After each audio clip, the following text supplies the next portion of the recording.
வணக்கம். இப்போ கொஞ்ச நாளா பாத்தீங்கன்னா ஸ்டேட் கவர்மெண்ட் சென்ட்ரல் கவர்மெண்ட்னு ரெண்டு பக்கத்துல இருந்தும் அறிவிப்பு மேல அறிவிப்பா வந்துகிட்டே இருக்கு. நிதி உதவி, கடன் தள்ளுபடி, புதுசா வாக்குறுதிகள்னு ஒரே பரபரப்பா இருக்கு. சோ இந்த எல்லா அறிவிப்புகளையும் ஒன்னொன்னா பிரிச்சு இதுல உங்களுக்கு என்ன லாபம் கிடைக்க போகுதுன்னு நாம தெளிவா பார்க்கலாம் வாங்க.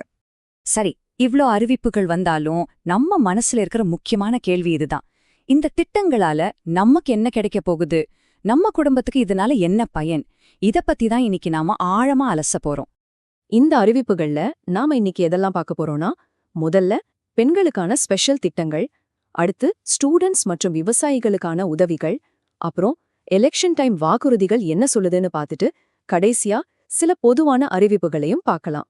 வாங்க ஸ்டார்ட் பண்ணலாம். ஓகே, முதல்ல தமிழ்நாட்டுல இருக்கிற பெண்களை நேரடியா சென்றடைகிற திட்டங்களை பத்தி பாத்திரலாம். இதுல கன்ஃபார்மான பண உதவியும் இருக்கு, வரப்போற வாக்குறுதிகளும் இருக்கு. ஆமாங்க, கலைஞர் மகளிர் உரிமை தொகை திட்டத்துல இருக்கிறவங்களுக்கு மொத்தமா 5000 ரூபாய் கிடைக்க போகுது. ஆனா இந்த 5000 ரூபாய் எப்படி வருது? வாங்க அத அடுத்த ஸ்லைட்ல விரிவா பார்க்கலாம். இங்க பாருங்க, பிப்ரவரி, மார்ச், ஏப்ரல் மாசத்துக்கான மாதாந்திர 1000 ரூபாய் வீதம் 3000 ரூபாயும், அது கூடவே கோடைக்கால சிறப்பு நிதியா ஒரு 2000 ரூபாயும் சேர்த்து ஆக மொத்தம் உங்களுக்கு 5000 ரூபாய் கிடைக்கும். இது மட்டும் இல்லைங்க, ஆளும் திமுக கட்சி திரும்பவும் ஆட்சிக்கு வந்தா இப்போ தர மாதாந்திர உதவித்தொகையான 1000 ரூபாய 2000 ரூபாயா உயர்த்துறதா ஒரு தேர்தல் வாக்குறுதியையும் கொடுத்திருக்காங்க. இது அவங்களோட திராவிட மாடல் 2.0 திட்டத்துல ஒரு பகுதின்னு சொல்லப்படுது. இப்போ ரொம்பவே ஒரு இன்ட்ரெஸ்டிங்கான விஷயம், கூட்டுறவு பேங்க்ல 5 சவரன் வரைக்கும் வச்ச நகைக்கடனை தள்ளுபடி பண்றத பத்தி ஒரு திட்டம் பரிசீலனையில இருக்கிறதா தகவல் வந்திருக்கு. ஆனா இது இன்னும் கன்ஃபார்ம் ஆகல.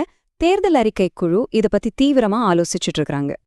அடுத்ததா மாணவர்கள் மற்றும் விவசாயிகள், இந்த 2 முக்கியமான தரப்புக்கான அறிவிப்புகளை நாம இப்ப பார்க்கலாம். இதுலயும் சில முக்கியமான அப்டேட்ஸ் இருக்கு. மாணவர்களோட படிப்புக்கு உதவுற மாதிரி புதுமை பெண், தமிழ் புதல்வன் திட்டங்கள் மூலமா தகுதியுள்ள ஸ்டூடெண்ட்ஸ்க்கு மார்ச் மாசத்துல 2000 ரூபாய் நிதி உதவி கிடைக்க இருக்கு. இந்த திட்டத்தோட முக்கிய நோக்கமே மாணவர்கள் படிப்ப பாதியில நிறுத்திடக்கூடாது, அவங்களோட குடும்பத்துல பணக்கஷ்டம் இருந்தாலும் தொடர்ந்து படிக்கணுங்கிறது தான். இந்த பணம் மார்ச் மாசத்தோட முதல் 2 வாரத்துக்குள்ள நேரடியா அவங்க பேங்க் அக்கவுண்ட்டுக்கு கிரெடிட் ஆகிடும். இப்போ விவசாயிகளுக்கான ஒரு முக்கியமான செய்தி.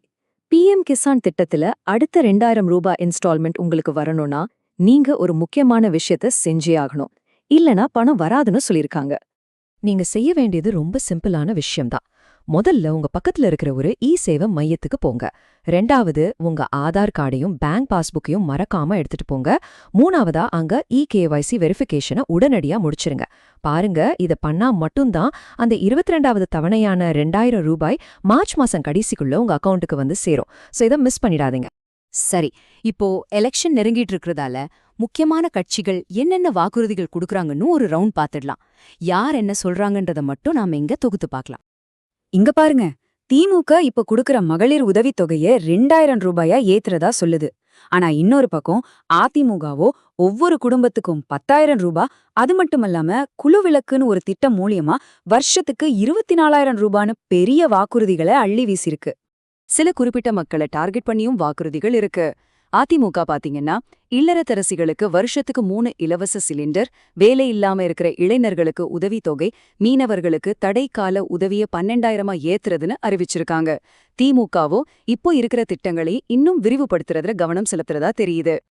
இன்னும் சொல்ல போனா நடைபாதையில இருக்கிற சின்ன வியாபாரிகளோட கூட்டுறவு வங்கி கடனை தள்ளுபடி செய்யறதும், சிட்டி பஸ்ல ஆண்கள் பெண்கள்னு எல்லாருக்குமே இலவச பயணம்ங்கிற திட்டமும் அதிமுகவோட வாக்குறுதி லிஸ்ட்ல இருக்கு. சரி, கடைசியா வரப்போற மார்ச் மாசத்துக்கான சில பொதுவான அறிவிப்புகளை, முக்கியமா லீவ் நாட்களை பத்தி தெரிஞ்சுக்கலாம். வரப்போற மார்ச் மாசம் 4ஆம் தேதி ஐயா வைகுண்டர் அவதார விழாவுக்காக தமிழ்நாடு முழுக்க பொது விடுமுறை அறிவிச்சிருக்காங்க. அதைத் தொடர்ந்து மார்ச் 10ஆம் தேதி மண்டைக்காடு கோவில் திருவிழாவுக்காக உள்ளூர் விடுமுறை அறிவிக்கப்பட்டிருக்கு.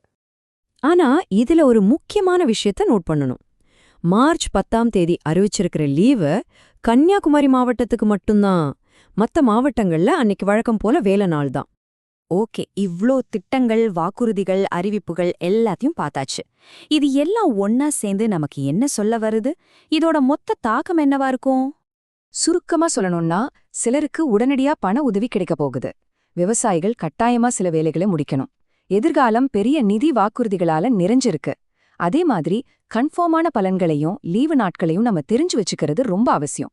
சரி, இவ்ளோ திட்டங்கள், இவ்ளோ வாக்குறுதிகள் இதெல்லாம் சேர்ந்து தமிழ்நாடோட எதிர்காலத்தை எப்படி மாத்தப் போகுது?